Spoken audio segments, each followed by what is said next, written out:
This is the championship press conference for the 2024 NCAA Division III Baseball Championships. Your national champion, Misericordia Cougars, finished 44-11. Are the second team to win a 3-game series with victories in games 1 and 3, joining Lynchburg in 2023, and our third team to win an overall 3-game series since that format was established in 2015, and the first NCAA championship in school history. We're joined by head coach Pete Egbert, along with players Connor Marinack, Garrett McElhenney, Jack Reganay, Brock Bollinger, and Gabe Bunn. Coach, opening statement about this team and the national title. First of all, just want to congratulate Whitewater. Absolutely tough as nails, and congratulations to them on a great season. It's still just sinking in right now. I was thinking back last night to early in the season. We were 7-7 and not playing very good baseball, and I was concerned that we weren't going to make our conference tournament. And here we are. So it's absolutely unbelievable. Just some really gutty performances by all of our guys straight through, and just really proud of everything that they were able to accomplish. Questions for Coach and the players? Coach, after dropping the first game, just talk about the mental fortitude to come back and hang stuff on the board in the very first inning, and how that really reset the bar. Yeah, we've been there before, so our guys aren't going to lie down, and they've been punched before, and we talk about what you're made of is what happens when you get punched. And we built some momentum at the end of the first game by scoring some runs. I thought that was important. And then they were, the layoff was too long for them. They wanted to get back out on the field right away because they had some energy and they thought they had a chance to put some runs on the board early, and we lucked out. Connor, you come into the game and you get the 3 right after that, a couple punch outs, and then the 7 runs. You just talk about what the energy was like, because even you just coming off the mound in that first inning, you could tell it was different for this team. Yeah, I tried to set the tone the best I could for that game. I know going out there first, try to do whatever I can to fire the guys up, especially after dropping game 1. And then coming out and punching them in the mouth quick is exactly what we needed to do, and the offense stepped up for me, and I tried to go out and do my job after that. Connor, can you talk about the dual role of both pitching and, of course, being in the lineup? Because sometimes if a team scores 7 runs and the pitcher's just sitting there, right, things might be different coming out for that next inning, but you're obviously fully involved in the offense instead. Yeah, it's just normal for me. Like I said, I try to help myself out when I'm up to the plate.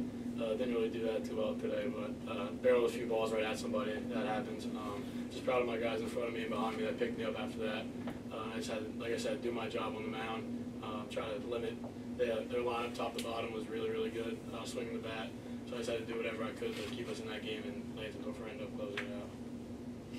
Jack, the team you just played leads the nation in hits, runs, and third in batting average. But you guys had 33 hits in 2 games. If you just talk about this offense, did you maybe open some eyes to around the nation today what this offense can be? I think we opened up the nation completely. I think the whole world knows that the Cougs can ball, and nobody can ever sleep on the Cougs ever again. And I just think that it's a really team effort, and I can't say enough about what Coach has done for this program and what Coach has done for all of us as a person, as a teammate, as a player. He's done so much for us, and for us to win it for him, it means so much. And I just want to thank him for what he's done for this program, for the school, and for us personally as well. One of the hardest hits of this game was a foul ball off your leg, right? Was there any chance in the world that you were going to walk away from this game? I mean, you limped around for a little bit, but how much did that hurt? Pretty good. I try not to show emotion during the games, and that one hurt a lot. But that's the definition of our team. Like, we're gutsy. We'll get up after we get hit down. But Coach tried to pull me out, but he knows how that goes. So. Coach, how was that conversation? Yeah, it was just, I let them make a lot of the decisions when it comes to those types of things. And I obviously know that he wants to play and doesn't want to get pulled off the field, but at the same time, we look out for the best interests of the program and the game and making sure that we're healthy, but there was no way he was going to. Coach, can you talk about your pitching? Both pitchers, I thought threw pretty well, and that's key, right? That those guys stepped up in key moment there for you. Yeah, we're all about pitching and defense, and our pitchers were outstanding not only today but all tournament. That's a lethal offensive team, probably as good as an offensive team as I've seen in my years. Our pitchers kept them off balance. Connor and Lance were outstanding, and you know, throughout the tournament, Max Oliver stepped up and just had so many guys. I mean, Lance had 3 saves and a start in the tournament. When we play 8 games in 7 days, I mean, you just need heroic efforts, and we got a number of them. You know, you mentioned defense too. I thought the guys played really good defense today. You know, made some key plays, made plays they had to make. You know, even when the balls were put in play. I mean, that's key too, right? It's a team effort there. Yeah, Jack had a good catch out in center field. Owen Corder made some really nice plays at short. Gabe made some nice plays. Jason Sanfilippo made a nice pick there in a big spot with the throw from our third baseman. So yeah, defensively we played pretty well. It wasn't flawless, but like you said, we made the plays when we needed to. Coach, you talk about lethal offense. You're number 8 batter at 800 in a 3-game series. Just talk about what Gabe did in that 8-hole. Really ignite this offense. Yeah, it's you think back, Gabe didn't start this tournament for us. He wasn't in the starting lineup in this tournament, and to do what he did, made the all-tournament team, absolutely unbelievable. And that was due to injury. He's coming back from an injury that he got towards the end of the conference season, and he just wasn't healthy for most of the playoffs, and we just didn't get him enough live at-bats, and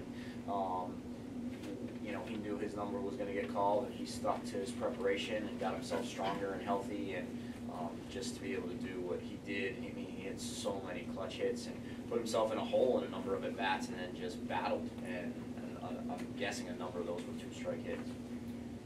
Actually, the same about Andrew Van Horn. That's a guy who wasn't in the starting lineup when the tournament started either, and he had a great tournament, I think.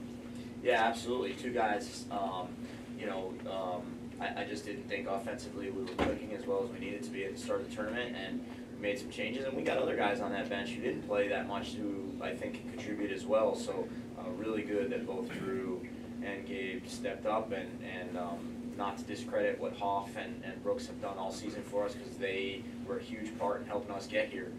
But we just made the decision, and they, you know, they rolled with it and made the most of it. Can I ask you about doing surgery on the glove in the middle of the game as well? How about that play, huh? How about that? That's a pretty heads-up play. Yeah, he just needed his strings tightened, so that was an easy one. Tournament MVP here, Garrett. Could you just talk about the historical significance of this game? No one in your school's done this. No one in Pennsylvania's ever done this. So what does it mean to go back to your hometown and your state and knowing that you're the first person that's ever done it, your first team that's ever done this? I was hoping someone was going to ask me this, because this is probably the one answer that I prepared for coming into this tournament. Consulting his notes? Yeah. Coach talked to us when we first got here and said we had a chance to shock the world. Not many people like the style of baseball that we play, and not many people believe in the style of baseball we play. In my 5 years here, I believe that wasn't shown, whether it was in the rankings, whether it was in what people believed in us to do throughout the year. But as we grew as a team, every single day we knew that we could just shock the world this year. And we like to call it Coug ball.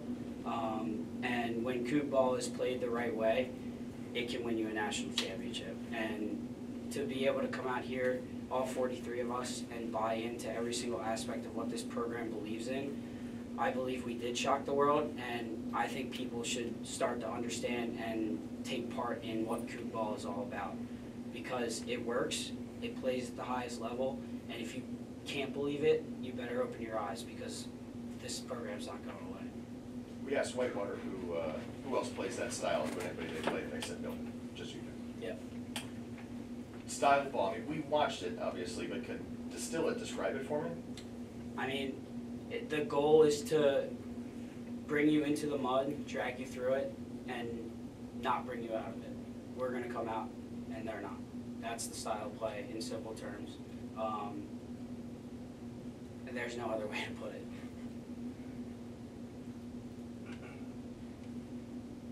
Connor, what's it feel like to win this?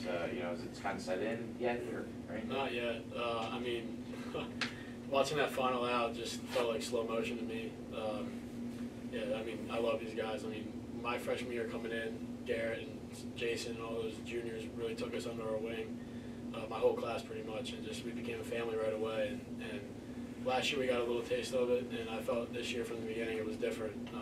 This group's special, and I wouldn't want to do it with anybody else. It was a great experience. Brock, you had a ton of big hits in this tournament, especially in this first game of the series. Did you dream about the celebration, and was it better than the dream? Yeah, so I'm not gonna lie, I did dream about the celebration. You know, obviously winning game one, we all had that in the back of our heads. But this moment is surreal. I mean, look at that thing. We brought home the hardware to Dallas, and we're happy. Where does that go? Where's the spot for it? Coach's living room. Office. It's not going home. It's not Smaller going in this home. room too. Yeah, right. Coach, this was your 600th win of your career. Sort of talk about how special it is to have a significant milestone in your career coaching as well, and as well as the championship.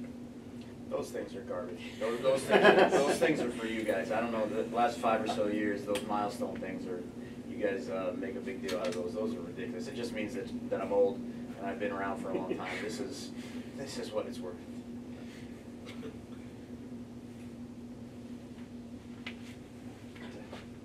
Gave 5 hits today. Coach talked about you not being in the lineup when this whole thing began. What is it like to come off the bench basically in this tournament and be able to put together not only a performance like you did today, but throughout the entire tournament? It means a lot. I mean, came back last week at the beginning of the week. Coach just was like, "Are you going to be able to do something? Like, we need to get you some live at bats." Just ended up facing 2 position players because a lot of our pitchers threw. So like, I got some APs, but like it was kind of just like batting practice. But got back, and then last week against CNU, got in the first game, laid down a sack bunt, and then walked, and then didn't do much. Had a little setback, but then got right back to it. And Coach came up to me Thursday, and we were practicing, and he was like, "You got to tell me right now when the roster spot is precious, as you saw in the first game today. We almost cleared out the bench. It means a lot, and he didn't want me wasting one." And it ended up, I got my number called, and I mean, just played ball, you know. Final question for Coach of the players. Gentlemen, congratulations. Thanks for your help. Congratulations, guys. Thank you. Thank you. Thank you.